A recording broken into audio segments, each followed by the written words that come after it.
আসসালামু আলাইকুম, তোমরা সবাই কেমন আছো? আলহামদুলিল্লাহ আমি ভালো আছি। আজকের ভিডিওটা আমি তোমাদের একটি চাইনিজ খাবার দেখাবো।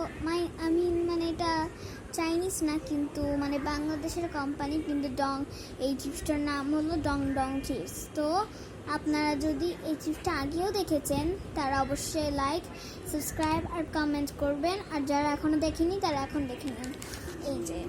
এই হলো ডং ডং চিপস। এটা হলো আমি আগে কখনো খাইনি, কিন্তু আমার একটা বন্ধু বলেছে যে এটা খুব ইয়ামি, এবং এখানে সবই দেওয়া আছে।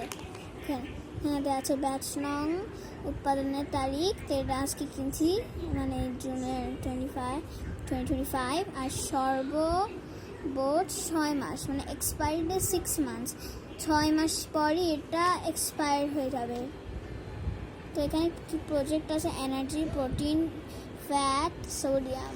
ঠিক আছে, আমাদের আগে দেখতে হবে এখানে উপাদান সমূহ: স্টার্চ, ভোজ্য তেল, মরিচ, ভোজ্য লবণ, চিনি, টেস্টিং সল্ট এবং কমিডিস। ওকে, চলো আমরা এখন খাওয়া স্টার্ট করি, দেখি কেমন প্রথম টেস্ট। তো আমি এখন ডং ডং চিপসটা খুলেছি, অন্য ঘরে যাওয়া উচিত। তো গাইস, এগুলো ডং ডং চিপস, আরে খালি প্যাকেট। তো আমার ছোটো ভাই জানকে এখন আমি ফেলে দিয়ে আসতে দিচ্ছি। এই না, ফেলে দিয়ে আসো। তো প্রথম টেস্টটা করা যাক। বিসমিল্লাহির রহমানির রহিম। মজা। তোমাদের সামনে এখন খাওয়া আমি চেষ্টা করবো। এই যে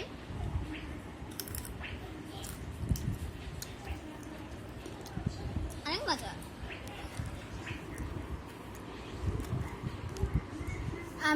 এটা আসলে চাইনিজ খাবার মতো, কারণ ডং ডং লেখা ছিল।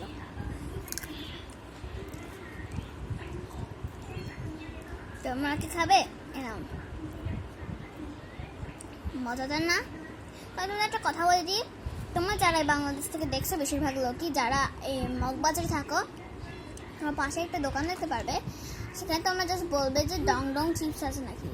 যদি ডং ডং চিপস থাকে তাহলে অবশ্যই কিনবেন। আর এর দাম তেমন একটা বেশি না, এটা 10 টাকা করে।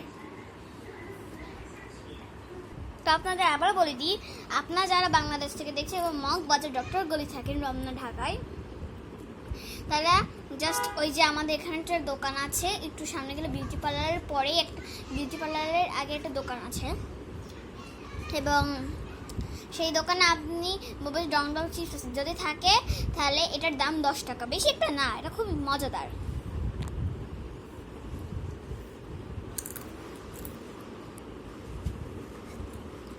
অনেক মজা। তো আপনারাও ট্রাই করতে পারেন।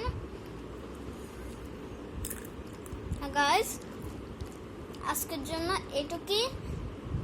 আশা করি আপনাদের ভিডিওটি অনেক ভালো লেগেছে। তাহলে লাইক, সাবস্ক্রাইব আর কমেন্ট করতে ভুলে যাবেন না,